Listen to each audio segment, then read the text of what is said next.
baby! Rock and roll! Rock and roll! I guess my new thing is opening up with a bang.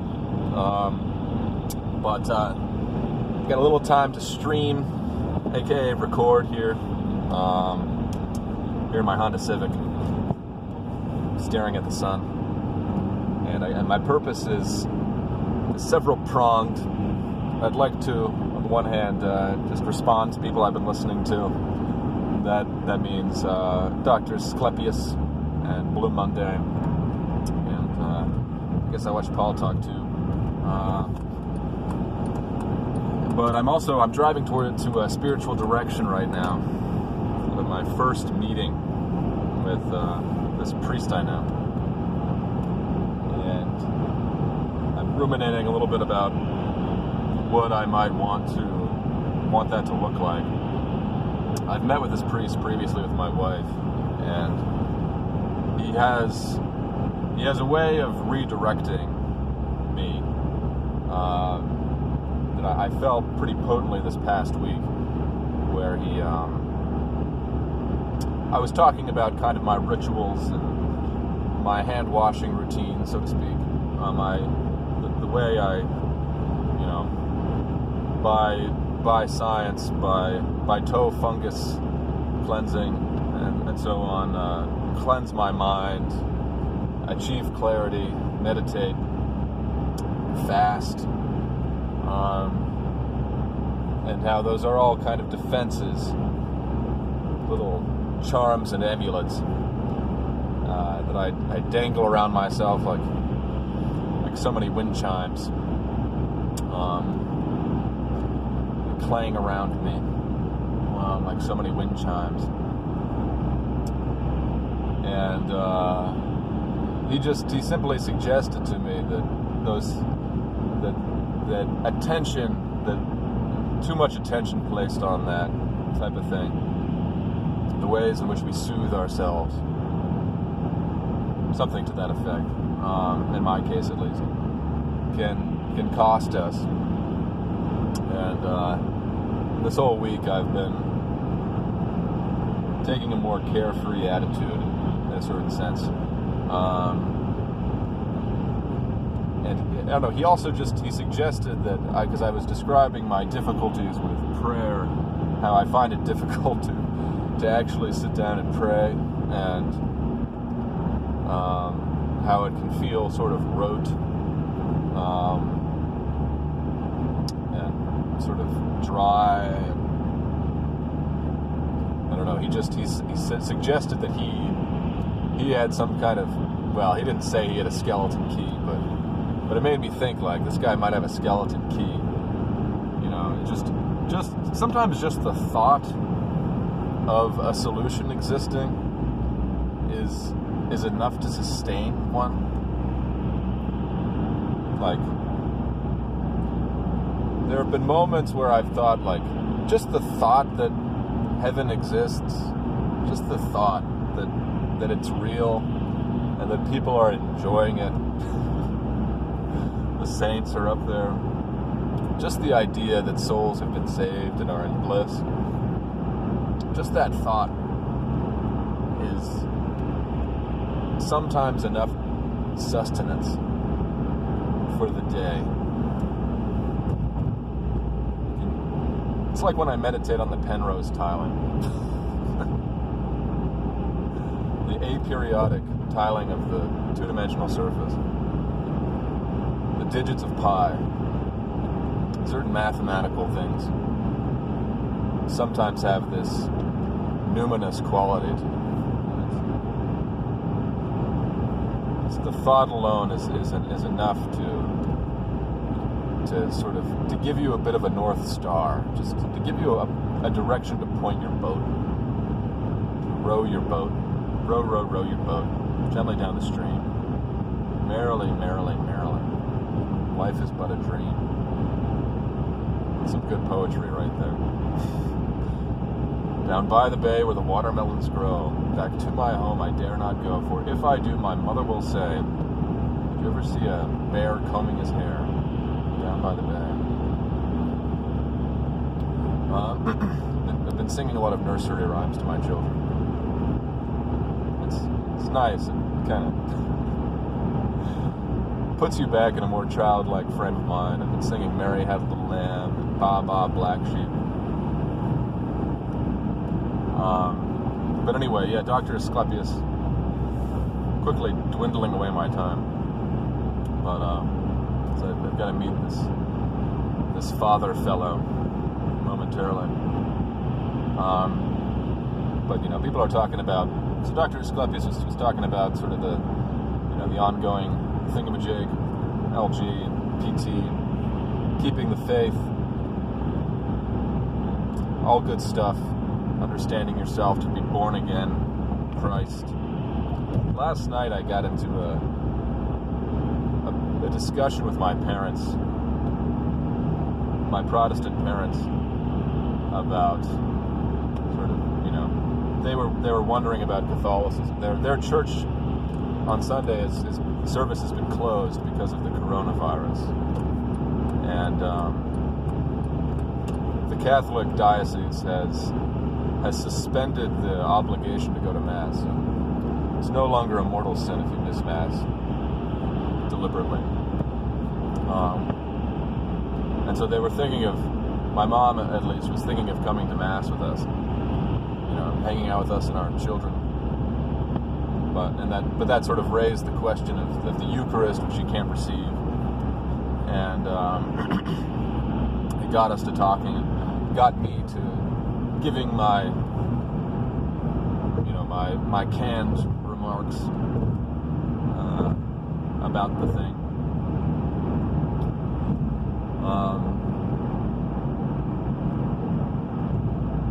Sort of my ideas, my pet ideas that I stroke like kittens on my lap. My pet ideas about incarnation. Incarnate world, hell, and purgatory, and so forth and so on. If you're listening, Aesclepius, and you want to familiarize yourself with my channel a little more, I wouldn't recommend watching all of it, but you could watch my video on schizophrenia. I think that was the video where I most broadly laid out some of my thinking. Poured a little bit of the cement bedrock of other videos. But all of my ideas I continually rehash. So if you stick around listening to me long enough, I'm sure the lint trap of your mind will gather enough of my essence up.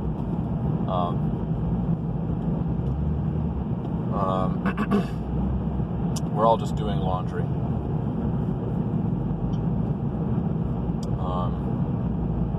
But yeah, one thing I've talked about before is Timothy Schneider, the Yale professor who has written on the meaning, the causes of the Holocaust. He was a student of René Girard, who I'm also in some ways a student of. Not in person. A spiritual student. And the thing that he stresses on this lecture you can find on YouTube about the cause of the Holocaust is the main difference between Germans in 1930s Germany and Americans is not, that they were worse morally. I mean, in some ways the Germans are kind of a rigid, stiff-necked people, but the main difference was that they didn't have enough to eat. They didn't have enough food, and so they were hungry. But he goes on to develop his argument, and it's not so much the hunger itself as the second and third order effects of the thing. So Hitler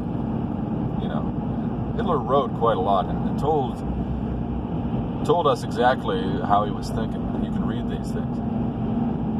And pre-pandemic, pre-famine, he would have been viewed as just a total kook, but the circumstances allowed him to bring his ideas, and his ideas start at the level of the global.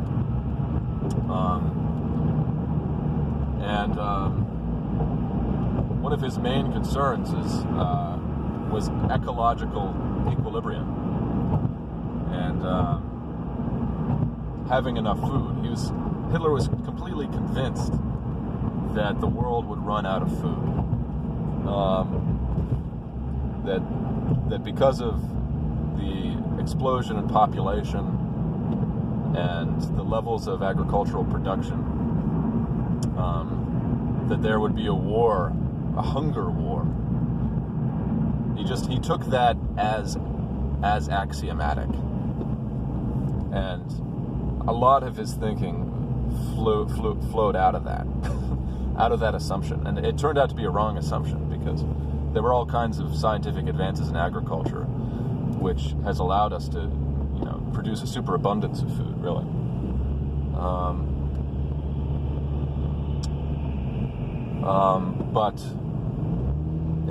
So there was the level, there was the lack of food in Germany, and that was one thing, and that was hard. That'd be hard if you didn't have enough food. You go to the grocery store and you have very limited options.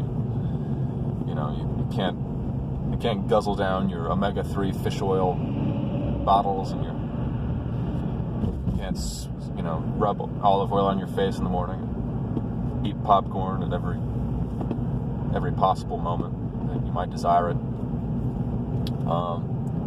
So it's hard not having food, making potato soup and so on. But really, it's the derivative values. It's the second and third order effects of the thing. There's the phenomenon itself, the lack, the deprivation, but then there's how the population interprets that. And it's like the fable of stone soup. The stranger who rolls into town and everyone doesn't have enough to eat, and he says he knows a magical recipe for stone soup. He just needs a little bit of parsley, a little bit of bone broth, and he gets everyone to bring out all of the stuff they've been stowing away, and then they have a big pot of nutritious stew that everyone can enjoy.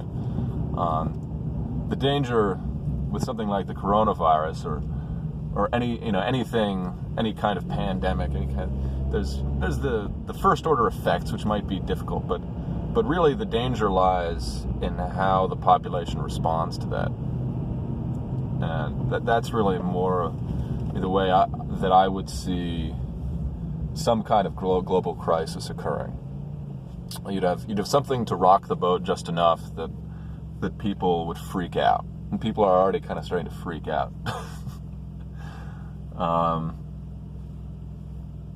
And it becomes hard to address because any kind of response to the thing tends to fuel the freak out.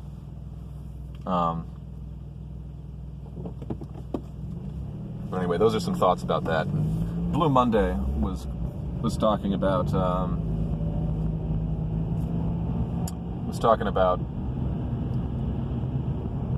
fragility and bluntness, and how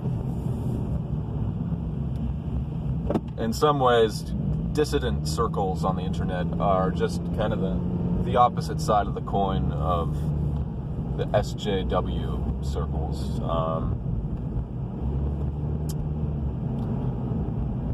To the extent that there's a kind of hypersensitivity and a kind of, I'm tempted to say, just a kind of a gamification,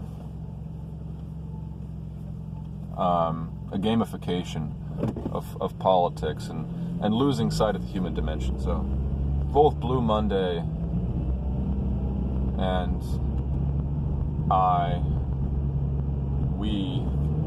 us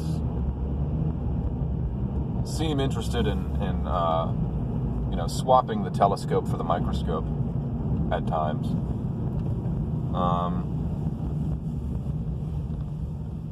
Kierkegaard wrote that sometimes he feels like a man with a pair of goggles strapped to his head where one eye is a telescope and one eye is a microscope. And I feel a little bit like that sometimes too.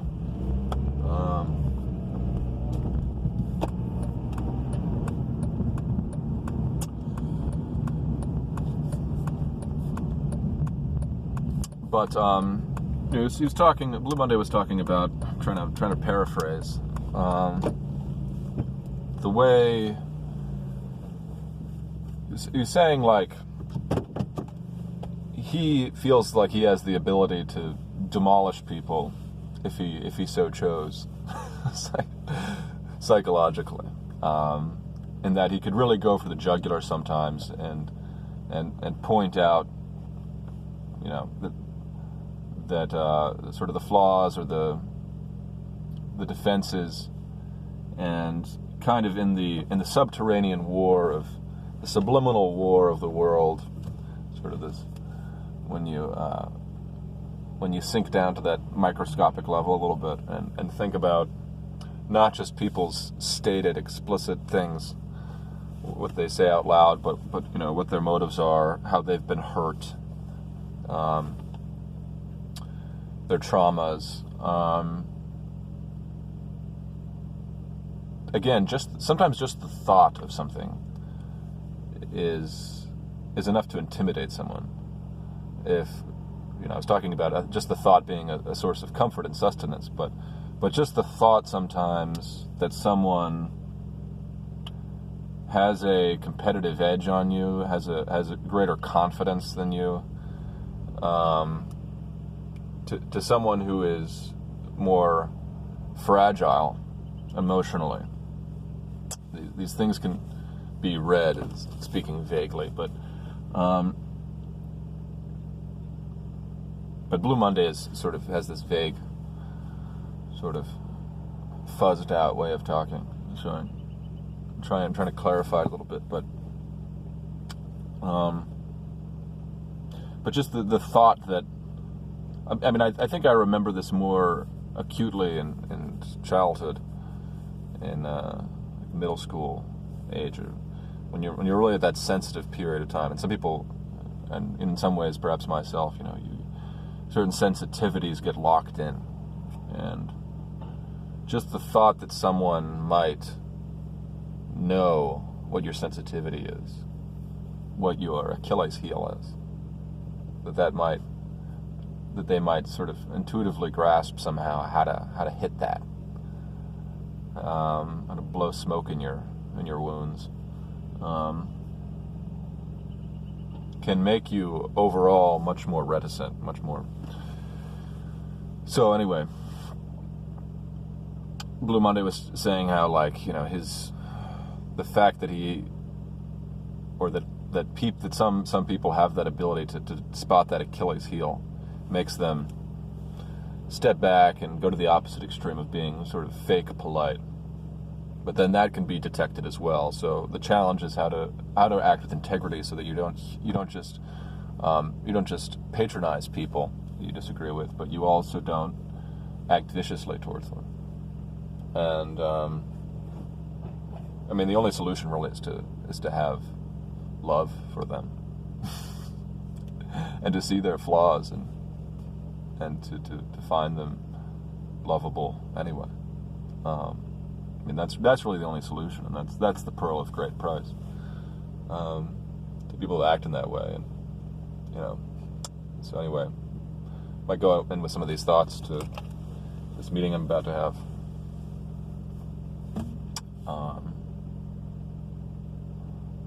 You know, I've got a few other things on my mind. That's probably okay for now.